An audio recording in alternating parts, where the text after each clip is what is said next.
Hello friends, मैं विप्लवी एबार पुनर आपनालोकर माजলৈ मोर आन एटा रेसिपि লৈ আহিছো। আজি মই বনাম লেমন পনিৰ আৰু লেমন পনিৰ বনাবলৈ মই এয়া পনিৰ লৈছো প্ৰায় 200 গ্ৰাম। তাৰ পাছত এয়া মই লৈছো এটা আলু বইল কৰি লৈছো। আপোনালোকে আলু নিদিবও পাৰে কিন্তু মই দিছো। তাৰ পাছত এয়া মই লৈছো এটা সৰু সাইজৰ পিয়াজ, নহৰু সৰু সাইজৰ এটা, আদা অকমান, জিৰা গুৰি 1 চামুচ, নিমখ হালধি জোখমতে এখিনি এটা পেষ্ট বনাই লৈছো। আৰু এয়া কাঠবাদাম লৈছো মই প্ৰায় 10টা মান। হেখিনি গৰম পানীত তিয়াই বাকলি গুচাই মই এনেকে পিছি লৈছো। এয়া পেষ্ট বনাই লৈছো।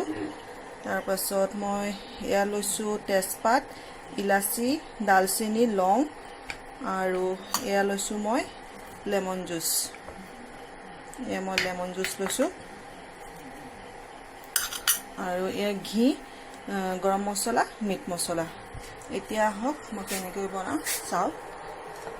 এপিনে মই কেৰাহীত তেল দি দিছো। যদি আপোনালোকে বিচাৰে পনিৰখিনি ভাজি লবও পাৰে কিন্তু মই পনিৰখিনি ভাজি নলওঁ।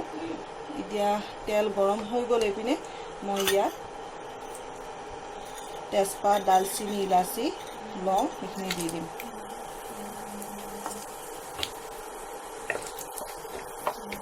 অলপ মই ভাজি লওঁ।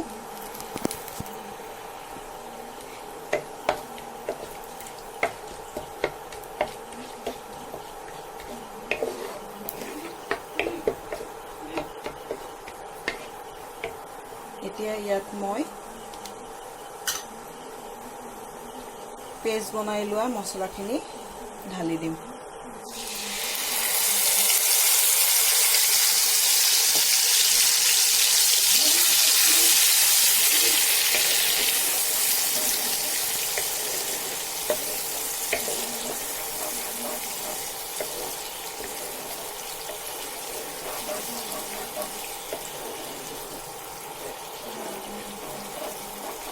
ইয়াত মই কেঁচা জলকীয়াও পিছি দিছো।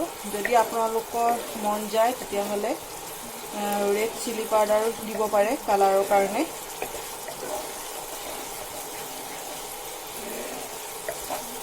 যেতিয়ালৈকে মছলাৰ কেঁচা ভাৱ নাযায় তেতিয়ালৈকে মই এইখিনি কম জুইত ভাজি লওঁ।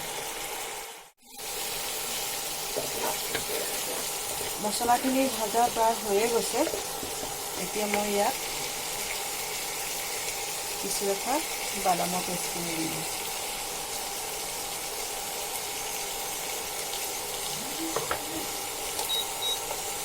এইখিনি মই এতিয়া কম ষ্টিমত ভাজি লম।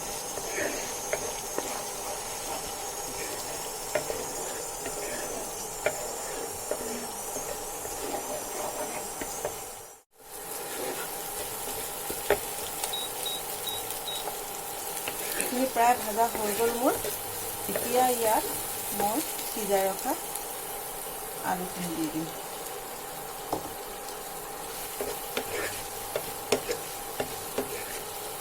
লগতে আধা চামুচতকৈ কম অলপ মিট মছলা দিম।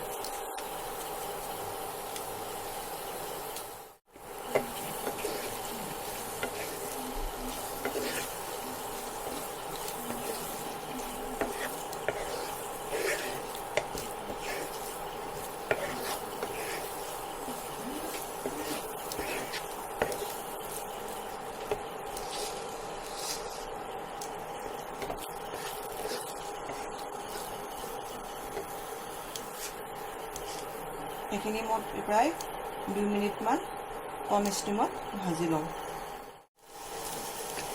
2 মিনিটমান মই কম ষ্টিমত ভাজি ল'লোঁ। এতিয়া মই ইয়াত গৰম পানী দিম।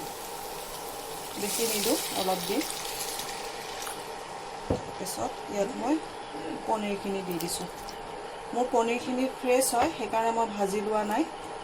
কিন্তু যদি আপোনালোকে এনেকৈ বেয়া পায় পনিৰ খায় তেতিয়াহ'লে অলপ তেলত ভাজি ল'ব পাৰে।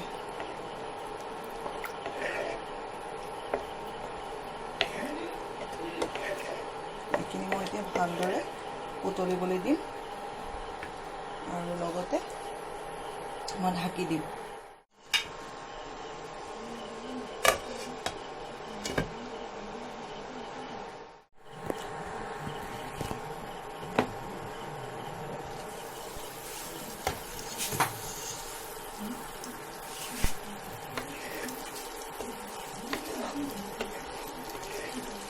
ধুনীয়াকে হৈ আহিছে, নমাবলৈ হৈছে আৰু এতিয়া মই ইয়াত লেমন জুচখিনি দি দিম।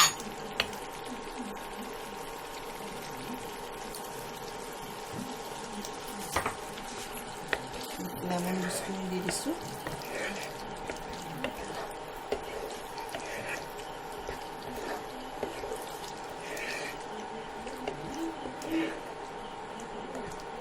এইখিনি মই এতিয়া নমাই দিম।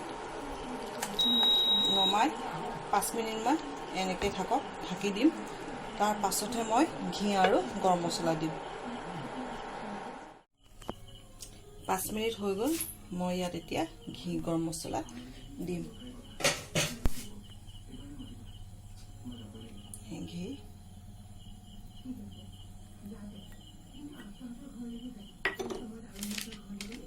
আৰু অকণমান গৰম মছলা, বেছি গৰম মছলা নিদিওঁ, মই স্লাইড দিম। এইখিনি দি মই এতিয়া ভালদৰে লৰাই দিম।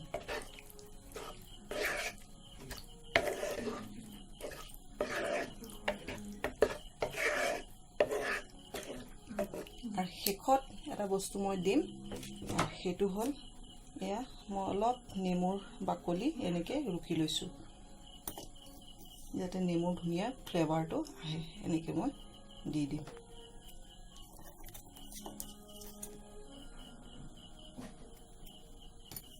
বেছি নিদিব, অলপ দিব।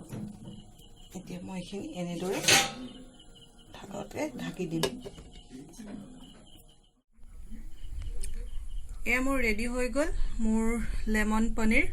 আৰু এয়া দেখিছেনে, মই ওপৰত আকৌ অলপ মই দি দিছোঁ নেমুৰ এয়া বাকলি ৰুকি।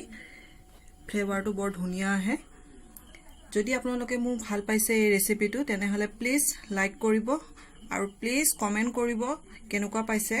আপোনালোকে কমেণ্ট কৰিলে মোৰ বিৰাটেই ভাল লাগে। আৰু যদি এতিয়ালৈকে আপোনালোকে মোৰ চেনেলটো ছাবস্ক্ৰাইব কৰা নাই, তেতিয়াহ'লে প্লিজ ছাবস্ক্ৰাইব কৰিব মোৰ চেনেলটো আৰু আপোনালোকৰ বন্ধুবৰ্গৰ মাজত মোৰ ভিডিঅ'টো শ্বেয়াৰ কৰিব। আৰু আপোনালোকে বনাই খাব আৰু মোক ক'ব কেনেকুৱা পালে। এণ্ড থেংক ইউ ছ' মাছ মোৰ ভিডিঅ'টি সম্পূৰ্ণৰূপে চোৱাৰ বাবে।